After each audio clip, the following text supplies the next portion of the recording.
Assalamualaikum warahmatullahi wabarakatuh. Nama saya Azmi Hazan bin Amiruddin.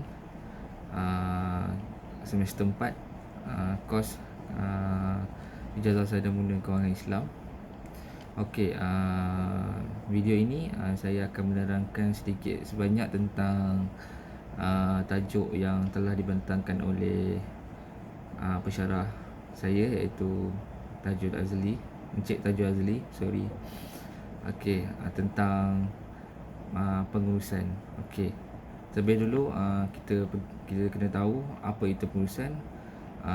Pengurusan adalah satu benda yang terwujud dalam semua bidang. Contohnya setiap bidang yang kita buat semua perlu adanya pengurusan. Contoh di bidang jabatan agama, menyelia dan mengurus tentang hal ehwal agama. Jika duduk dalam bidang sistem kewangan, so menguruskan hal ehwal kewangan. Okey, kita masuk kepada pengertian pengurusan. Okey, pengertiannya adalah berbunyi sebagai proses perancangan ataupun penyusunan, pengarahan dan pengawalan usaha ahli-ahli organisasi dan menggunakan semua sumber organisasi untuk mencapai matlamat organisasi.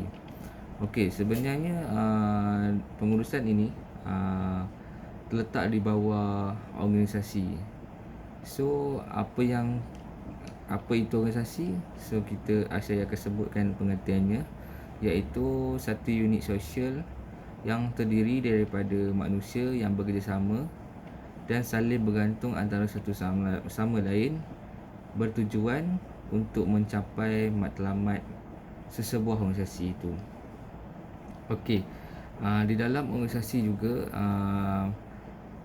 terwujudnya sistem hierarki, iaitu sistem triangle seperti yang saya notakan ini. Okey, iaitu di dalam organisasi itu terdapat satu pengurus, iaitu setiap jabatan di dalam organisasi itu terdapat satu pengurus. Pengurus ni lebih kepada bersifat individu, dan dia juga terbagi kepada dua, iaitu pengurus fungsian dan pengurus am. Apa itu pengurus fungsian? Apa yang saya faham, iaitu pengurus yang duduk di bawah jabatan yang mempunyai fungsi khusus. Contoh yang boleh saya beri, contohnya saya sebagai pengurus kewangan di jabatan di pejabat Majlis Pemandaran Taiping. So, saya sebagai pengurus fungsian kerana saya sebagai pengurus kewangan. Kewangan itu menunjukkan fungsian yang skop ataupun skop kerja yang dilakukan oleh saya ataupun pengurus kewangan Majlis Pemandaran Taiping tu. Okey, yang seterusnya pengurusan am.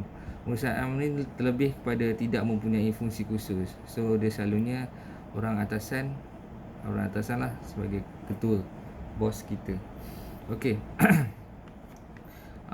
Kita masuk kepada pengurusan pula. Pengurusan datang daripada kumpulan pengurus yang melakukan fungsi-fungsi pengurusan serta menjaga semua fungsi organisasi. Okey. Pengurusan ni istilah yang paling senang adalah dia duduk di bawah satu kumpulan. Mana kata setiap pengurus yang di dalam organisasi ni adalah mengurus dengan bekerjasama untuk mencapai matlamat organisasi itu. Kayaknya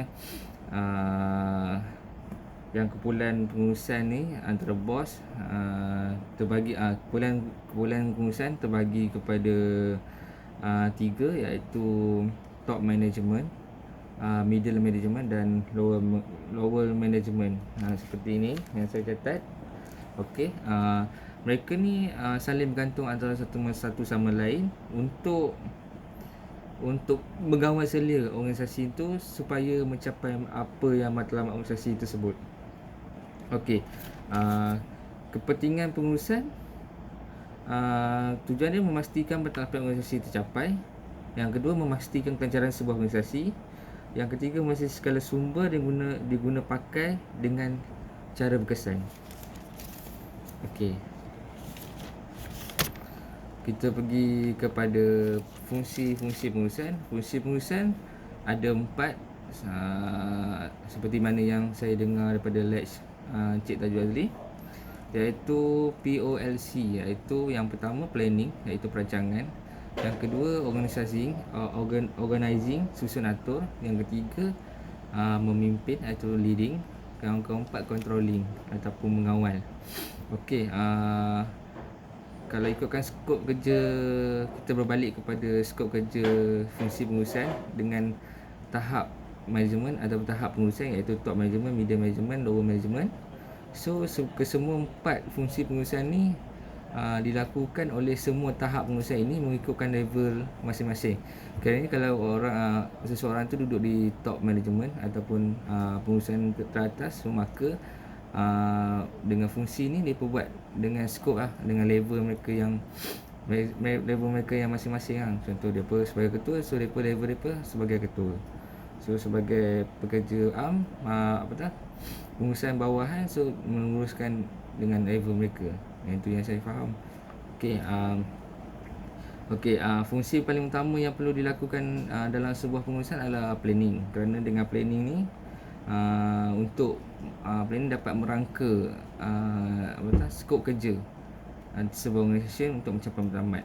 Okey, dengan lepas ada planning, sebuah organisasi ni perlu buat organizing ni untuk mengurus ataupun menyelia kerja dengan sistematik tujuan untuk mencapai matlamat. Okey, lepas dah adanya planning, lepas ada organizing, so maka akan terwujudnya peranan kepimpinan dan pengawalan. So peranan kepimpinan terwujud bila sebagai ketua memimpin orang bawahannya untuk melakukan kerja dengan sehabis baik, bertindak sebagai penasihat, bertindak sebagai backup dan sebagainya lah. Okey, pengawalan ni, controlling ni bila jika berlaku kebarangkalian yang tidak diingini. Contohnya dengan adanya musim pandemik COVID-19 ni, so sebagai pengurusan yang berwajar, so mereka perlu tahu untuk mengawal. Contohnya mereka melibatkan pengurusan, melibatkan makanan, so mereka perlu tahu cara untuk mengawal supaya stok yang akan dikeluarkan tidak membazir, tidak terlalu banyak dan tidak terlalu sedikit, supaya mereka dapat menampung menampung kesinambungan organisasi mereka. Sekian, terima kasih. Maaf kalau ada sebarang kekurangan. Itu apa-apa, saya mengucapkan terima kasih. Yang ni je saya boleh terangkan sedikit sebanyak. Terima kasih.